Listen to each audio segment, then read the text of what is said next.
Montana Territory, June 1881. The rope cut clean through with one sharp slice, and as it fell away from her wrists, Katie Vance looked up at the cowboy who had just changed everything. She had been running for 3 days. Dust clung to her dress, her boots were split at the seams, and her wrists were raw from the coarse hemp rope that had bound her. The man chasing her would-be husband had called it love, but Katie knew better. Chains were not love. Promises made with fists were not love. And then, just past the rise, in the shadow of a dying pine, she had collapsed. She had not expected to wake again. But she had to him. He had found her unconscious, tied and bruised, slumped against a tree. He had not asked questions. He had just pulled out his knife, knelt beside her, and said, "I am going to cut this. You are safe now." Now, as the rope fell and her hands dropped into her lap, Katie blinked up at him. His eyes were the color of river stone gray with something steady behind them. He looked like he had seen hard things, but none of it had made him cruel. His shirt was worn, his coat frayed at the collar, his hat tugged low against the sun. She whispered, "Who are you?" "Gabe Grantham," he said. "I was riding south from Helena. Saw buzzards circling. Found you instead." Katie's throat burned, but she nodded. She tried to stand, but her legs gave under her. Gabe caught her. "Easy," he said, his voice low. "You are safe. You do not have to run anymore." But she did not believe that, not yet. They camped that night by the edge of a creek, the water cold and clean. Gabe built the fire while Katie sat with her knees drawn up, too tired to speak. He gave her a blanket and some jerky, and when she could not eat, he did not push her. He did not ask anything of her. That night, she woke in a panic, heart pounding, breath ripped from her lungs. She had dreamed of the barn again, of Jeb Langley's hands at her throat, of the ring he had tried to force on her finger, of the way he had said, "You are mine now, Katie. You were always going to be mine." She had kicked him and run, barefoot into the night, grabbing only what she could carry. Her father had made the match before he died. Her uncle enforced it after. Jeb was a man who broke horses and women the same way. Now she sat up, gasping, and found Gabe sitting a few feet away, eyes open, watching the trees. "You all right?" he asked softly. She nodded, but her hands shook. He stood, came closer, and knelt in front of her. "You want a knife, just to hold?" She blinked. "Sometimes it helps," he said. She nodded. He placed a small blade into her palm and closed her fingers around it. Katie did not sleep much after that, but she watched him. The way he kept the fire going, the way he never touched her without asking. The way his mouth tightened when he looked toward the dark woods, like he too had ghosts that followed him. By morning, she had decided one thing: she was going to live. They rode together the next day, her on his pack horse, him on his bay mare. When she asked why he was helping her, he shrugged. Because someone should have. She turned her face away so he would not see the tears. That evening they reached a small abandoned trapping cabin tucked into a stand of aspens. Gabe led her inside. It was dusty but solid. He opened the shutters, let the light in, then set to work fixing the broken latch on the door. Katie stood in the corner and watched him, her arms wrapped around her middle. "You can stay here," he said. "For a while. I will bring you supplies from town." "I do not want you to leave," she said before she could stop herself. He looked up. "You sure?" She nodded. So he stayed. Days passed. She cut her hair to her shoulders and washed the blood from her dress. Gabe brought her new clothes from a general store, plain cotton and wool, but clean. A pair of boots that fit. A comb. They talked little, but she began to feel it. The quiet between them was not empty. It was safe. One afternoon, she sat out front of the cabin threading a fishing line while Gabe chopped wood. She looked up and said, "You ever been in love?" He paused, axe resting on his shoulder. "No." "Why not?" He looked at her then, really looked. "Because I never met a woman who knew her own mind." "Until now." Katie swallowed hard. Her hands fumbled the line. He came closer. "I have a ranch," he said. "South of here, not much, but it is mine. I built it myself. I was heading back when I found you." She stared at him. "I am not asking for anything," he said. "But if you want a place to start over, you would be welcome." She stood up. "With you, if you want." Katie looked around. The trees, the creek, the quiet. She thought of Jeb's voice in her ear, of the bruises on her skin. Then she looked at Gabe, his hands calloused, his mouth soft with waiting. "I do not want to be owned," she said. "I do not want to own you," he said. "I just want you near, if that is what you want too." Katie stepped closer. Her fingers brushed his. "I do," he smiled, and it was the first time she had seen him happy. That night they sat by the fire again. She leaned against his side, his arm around her shoulders. No more chains, no more fear, just Gabe. She did not know what the future held. But this man, this quiet, steady man, had cut the rope, and he had never looked back, and neither would she. The wind shifted east the morning they left the cabin. Gabe had waited until her bruises yellowed and her ribs stopped aching when she breathed deep, but Katie stood at the threshold before he could ask if she was ready. Her bundle was tied with twine, her jaw set. He hitched the bay mare and his packhorse, adjusting the straps so the weight sat even. Katie mounted without help. "South, you said," she murmured, glancing toward the dew-covered trail.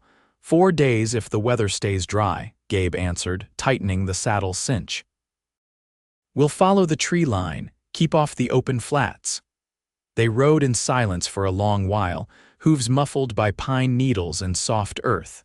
Around midday, they stopped beside a shallow stream and Gabe handed her a tin cup of water. "You built the place yourself?" Katie asked, squatting near the bank. He nodded. "Bought the land from a man who fought for the Union. Couldn't make peace with the winters out here. I stayed." Katie watched the water ripple over stones.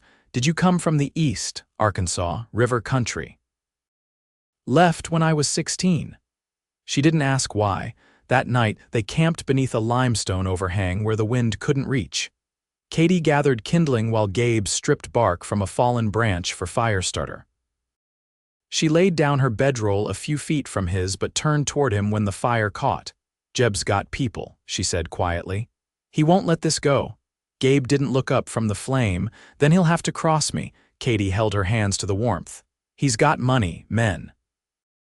My uncle's still got land near Gallatin." "Money don't make a man bulletproof," Gabe said, "and I don't scare easy." She didn't answer, but her shoulders eased. The second day, the trail narrowed between spruce and fir. Katie's horse stumbled on a root, but she steadied him with a soft murmur. Gabe looked over once, then kept riding ahead. At a copse where sunlight filtered through high branches, Katie asked, "What did you do before the ranch?" "Wasn't much," Gabe said. "Drove cattle. Helped build the Northern Pacific Line for a while. Slept under more sky than roof. You ever think of going back east?"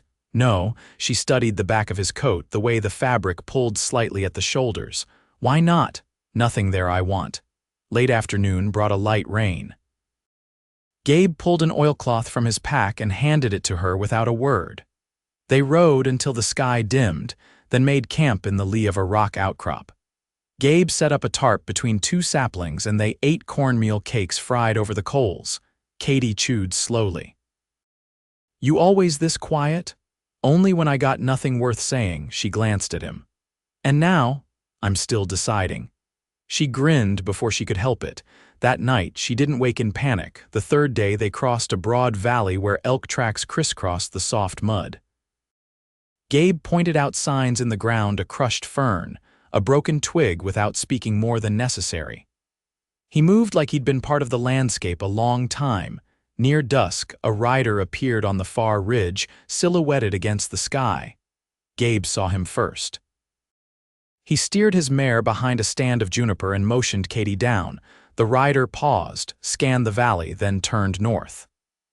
When he'd gone, Gabe stayed low a moment longer. Katie whispered, "You think it's one of Jeb's?" "Could be. Could also be a trapper heading to Fort Benton." "You going to send me back if it's him?" He turned to her, face unreadable in the fading light. "You think I'd do that?" "No," she said quietly. "No, I don't." They camped in a hollow that night, no fire. Gabe sat with his rifle across his knees, eyes on the stars. Katie curled beneath her blanket, the sound of his breathing steady beside her. When morning broke, they didn't speak of the rider. By midday, the terrain changed. Sagebrush gave way to open grassland and a rough fence line appeared on the horizon. Gabe pointed. "That's mine, the south pasture." Katie squinted. A low, dark shape sat farther off a cabin, smoke trickling from its chimney. Beyond it, a barn and a stretch of fenced corral. She didn't speak. They passed through the gate and Gabe dismounted, unlatching it for her. She rode through slowly, eyes on the homestead ahead. "It's not much," Gabe said, leading his mare behind her, "but it holds." Katie slid from the saddle, boots hitting packed dirt. She looked toward the cabin, then back at him. "You live here alone?" "For now." Inside, the floor was swept, the hearth cold but clean. A wooden table sat beneath the window, 2 chairs tucked under it. Katie walked to the shelf above the stove tin plates, a jar of dried beans, a small stone carved with a sunburst. She picked it up. "What's this?" "Apache. I traded for it near the San Carlos line. They said it kept away bad spirits." "You believe that?" "No," he paused. "But I wanted to." Katie set the stone down gently. That evening, Gabe brought water from the well and lit a lantern. The flame flickered across the walls, casting long shadows. Katie stood at the door, watching dusk settle over the prairie. "You can have the bed," Gabe said behind her.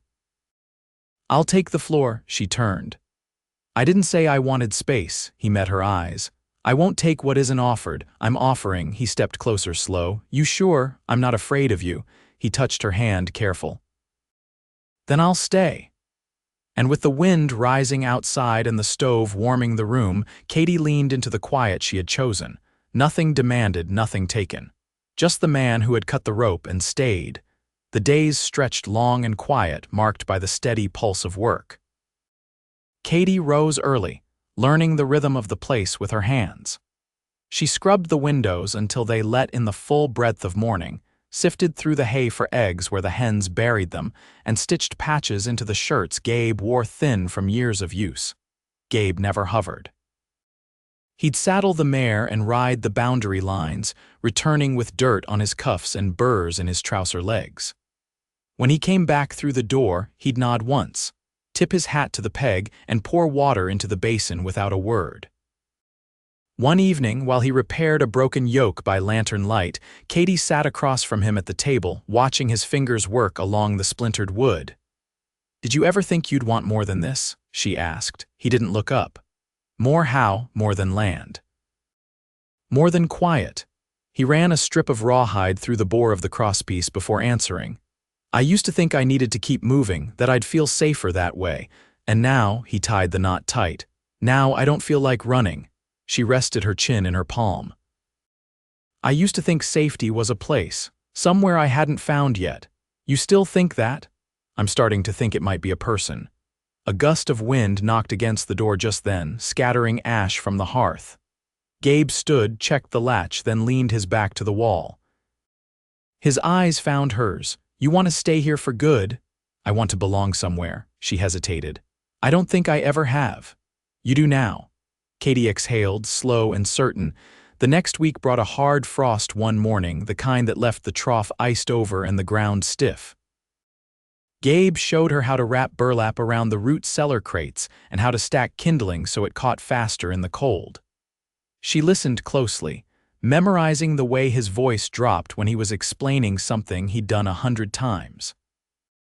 That afternoon, while Gabe checked the north fence, Katie took a shovel to the garden bed behind the barn. The soil was shallow, full of shale, but she cleared a patch anyway, her arms aching by the time he returned. He dismounted, watching her from a distance. "You planning to plant?" She leaned on the handle. "Come spring, yes." He came closer, brushing dirt from her cheek with the back of his hand. "What'll you grow?" "Things that take time, peas, beans. Maybe some summer squash." He smiled, not wide, but real, and nodded once before heading toward the water pump. Later, she found a small bundle of seed packets wrapped in wax paper on her side of the table. No note, just a quiet offering. The only visitor came a few days after. A man on a piebald gelding, tall, with a stitched scar across one cheek and a rifle tied to his saddle. Gabe met him at the gate, hand resting near his holster. Katie stayed on the porch, one hand on the doorknob. The man tipped his hat. "Heard you were back." "Didn't leave for long," Gabe said. "You heard from Morley?" "No. Word is he's been asking after a girl passed through Bozeman, said she'd stolen something. The man's eyes slid to the house. Gabe didn't move. There's no girl here. The man studied him a moment longer, then nodded once and turned his horse. Katie didn't ask that night who Morley was. She didn't have to. Instead, she sat near the fire and mended a pair of socks, her thread moving slowly through the wool. Gabe came in from the barn, shook the snow from his coat, and sat across from her. "I don't care who knows," she said after a long silence. "What I did, what I left behind." He didn't look away. "You don't have to explain anything." "I want to." Her voice didn't shake. "I hit him. Hard enough he bled from the mouth. I think that's when he started believing I was dangerous. You're not." "I could be." Gabe leaned forward, forearms on his knees. "You were surviving. That's not the same." She folded the sock and set it aside. "I don't want to be afraid of what I had to do." "You don't have to be."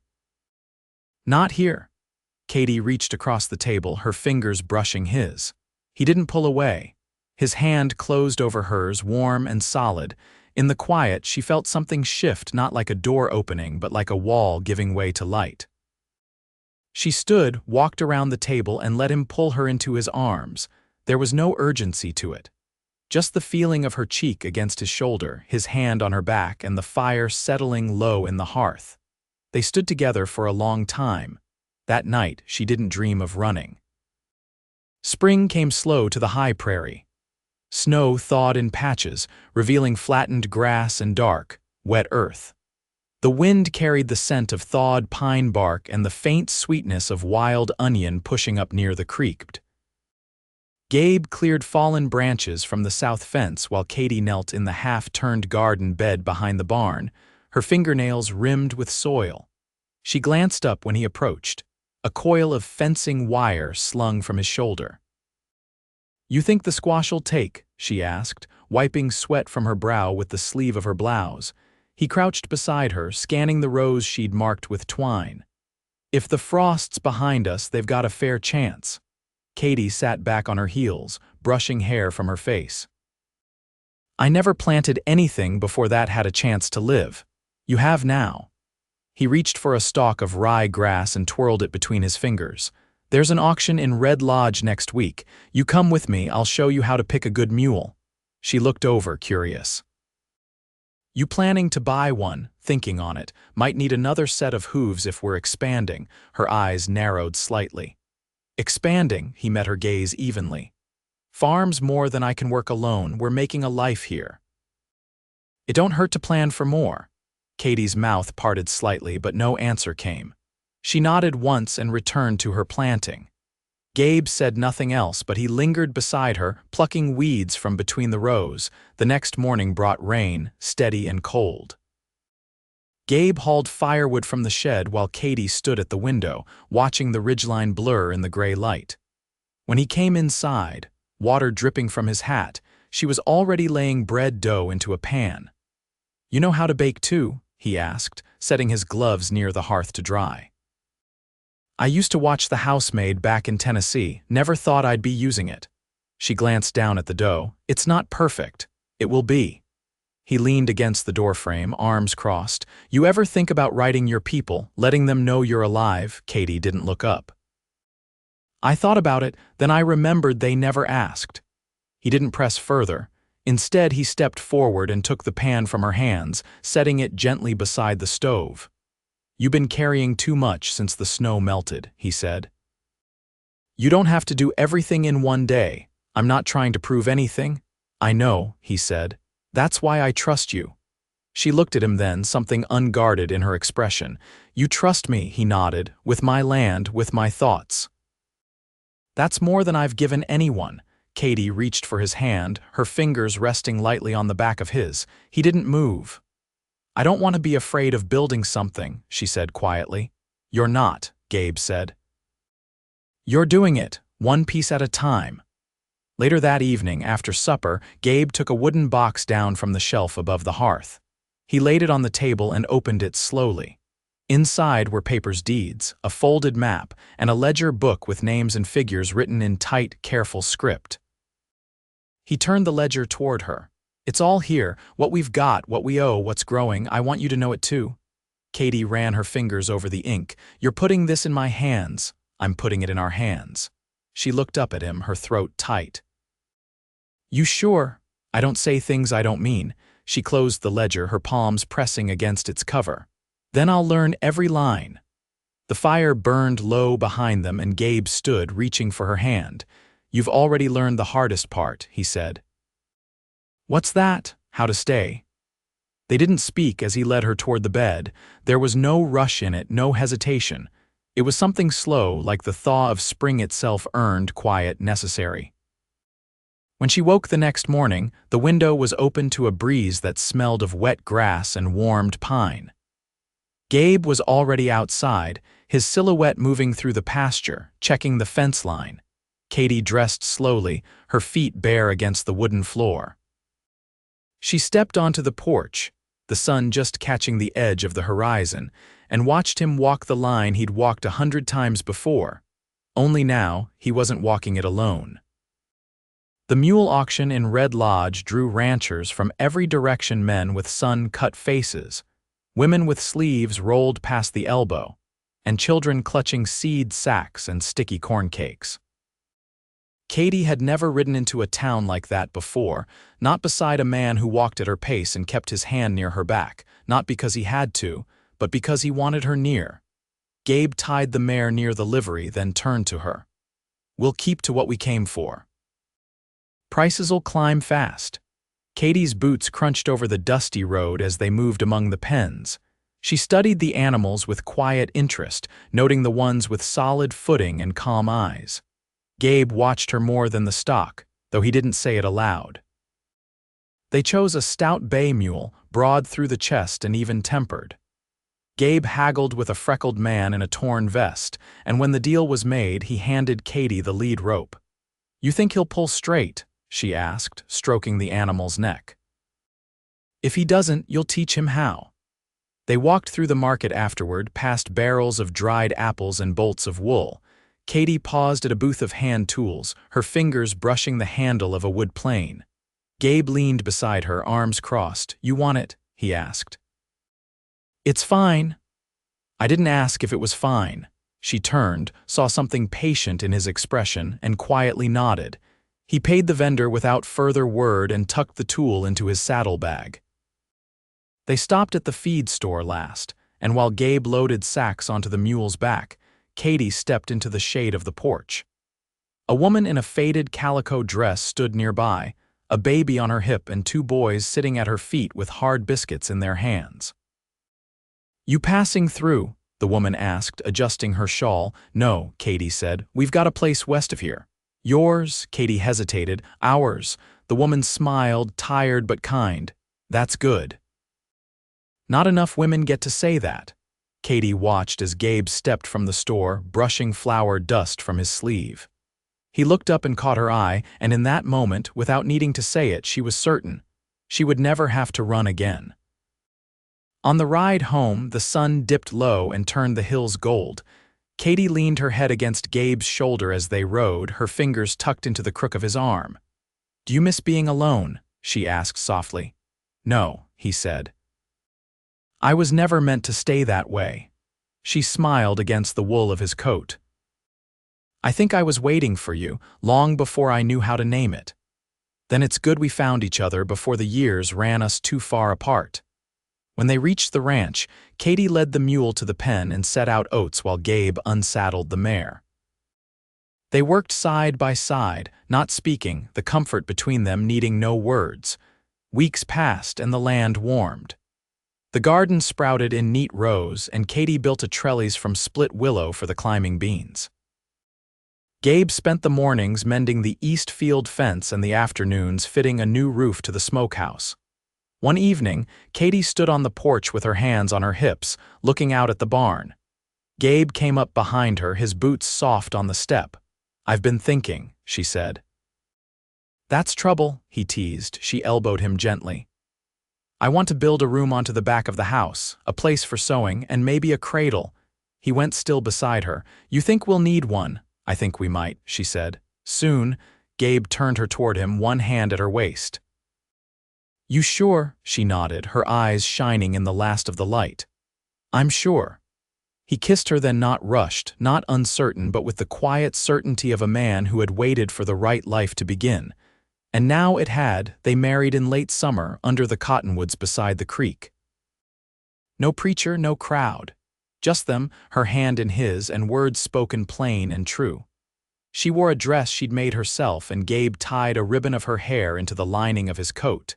As the seasons turned, they built more than a home. Katie taught herself how to preserve fruit, and Gabe carved a wooden cradle with her initials etched into the base. When their son came the following spring, Gabe held him with the same steady hands that had once cut away rope and cleared fence lines. They named him Ellie. Years passed and the ranch grew. The mule stayed strong. The garden bore thick with food.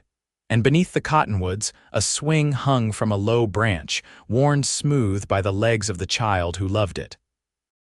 On quiet days, Gabe would sit with his boots off and Ellie asleep against his chest, while Katie stitched by the firelight. She would glance at him sometimes, the man who had once found her broken and never asked for anything but her own voice, her own choosing. And every time she looked, she saw a life she had built with her own hands, a life she had chosen. A life that had chosen her back. They never spoke of the road behind them. They didn't have to. It was enough to wake each morning to the sound of wind in the rafters, the fire warming the stove, and the soft breath of the one you loved beside you. And it always would be.